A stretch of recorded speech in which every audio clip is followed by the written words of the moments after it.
हमारे साथ जुड़े स्किन रोग विशेषज्ञ डॉक्टर विजय पंत जी। पंत जी, आज गणेश चतुर्दशी भी है। गणेश चतुर्दशी की भी आपको बहुत बहुत शुभकामनाएं।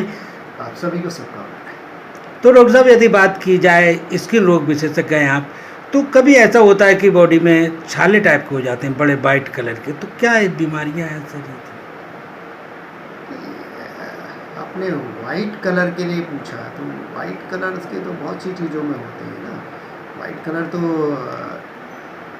विशेषकर दाग जो होते हैं वाइट कलर के, वो तो विटिलिगो में हो सकते हैं, जिसको ल्यूकोडर्मा भी कहते हैं, या और चीज़ों में भी हो सकते हैं, जैसे पिट्रेसिस वर्सिकोलर में होता है, जिसको बारंग कहते हैं, उसमें थोड़ा हल्का हो सकता है। पोस्ट इन्फ्लेमेटरी डिपिगमेंटेशन में हो सकता है। ये बहुत सी कंडीशंस में होता है। ये बड़ा सब्जेक्ट है, उसमें तो आपको दिखाना ही पड़ेगा, वो डायग्नोसिस देखने के बाद बनती है। अगर बुजुर्गों में हो रहा है तो गट्टेड हाइपोमेलानोसिस भी हो सकती है। There are so many conditions. Sir, यदि बात की जाए हर्पिस एक टाइप की कोई हर्पी बीमारी? जोस्टर के बारे में आप पूछना चाह रहे हैं। हर्पी जोस्टर एक वायरल डिजीज होती है, जो कि वायरिसिला जोस्टर नाम के वायरस से होती है।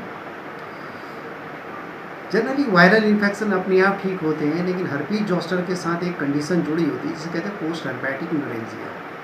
पोस्ट हर्पेटिक न्यूरेंजिया से लगभग लोग ज़्यादा परेशान रहते हैं। हर्पीज ठीक होने के बाद भी उसका पेन बड़े लंबे समय तक रहता है। तो उस हिसाब से हम इसको थोड़ा सा ज़्यादा कंसिडर करते हैं कि इस बीमारी में टाइम पे ट्रीटमेंट होना बहुत ज़रूरी है।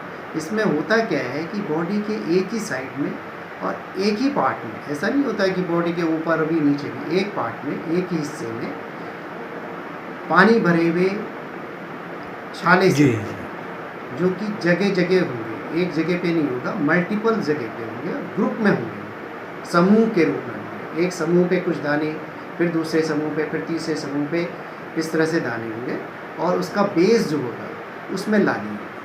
वो एक ही नर्व सेगमेंट में होगा। अगर हाथ में होगा, ऊपर के हाथ में होगा, दाहिने हाथ में होगा तो दाहिने ही हाथ की तरफ जाएगा, बाएं हाथ में होगा तो बाएं हाथ की तरफ जाएगा।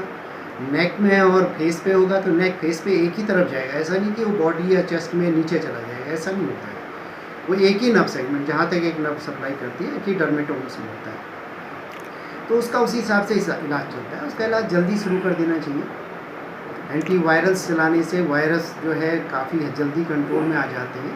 तो जब वो जल्दी कंट्रोल में आ जाते हैं तो उसमें डैमेज कम होता है, तो बाद में होने वाले पेन को हम काफ़ी हद तक कम कर सकते हैं। लेकिन अगर किसी को बाद में पेन हो रहा हो तो नर्व डैमेज के बाद होने वाले पेन के लिए फिर लंबे समय तक उसका इलाज करना पड़ता है।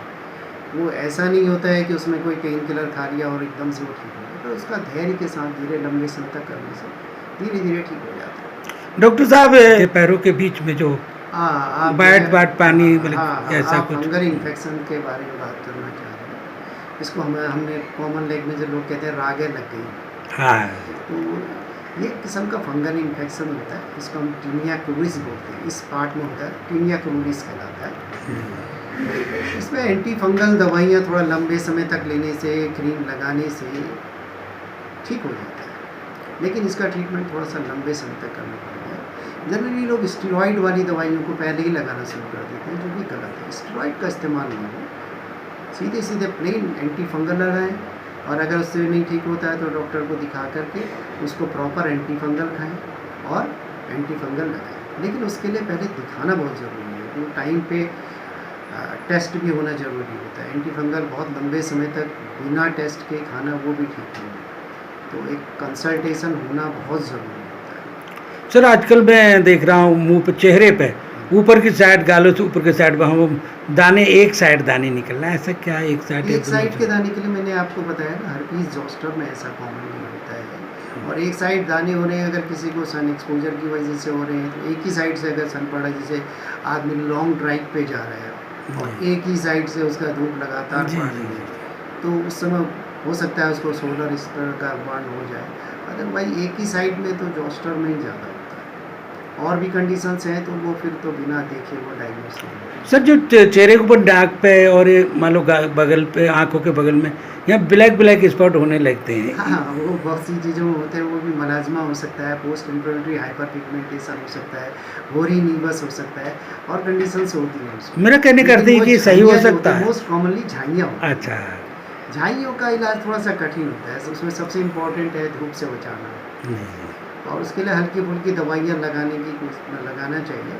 फिर उसमें वही बात आ जाती है, शुरू में ही एकदम से स्टेरॉइड लगा देते हैं, स्टेरॉइड थोड़े दिन तक तो हल्का कर देता है, लेकिन बाद में उससे रिबाउंड और ज़्यादा हो जाता है। तो बिना स्टेरॉइड वाली दवाइयों का ही इस्तेमाल करना ज़्यादा अच्छा रहता है, और रेगुलर सनस्क्रीन का इस्तेमाल करना अच्छा है। और प्रेगनेंसी इंड्यूस्ड होते हैं, कई महिलाओं में प्रेगनेंसी के टाइम में झाइयाँ होने लगती हैं, अधिकतर लोगों की डिलीवरी के कुछ समय के बाद चली जाती हैं, और जिनकी नहीं जाती हैं उनको फिर क्रीम्स लगानी चाहिए, लेकिन वो स्टेरॉइड का इस्तेमाल नहीं होना चाहिए।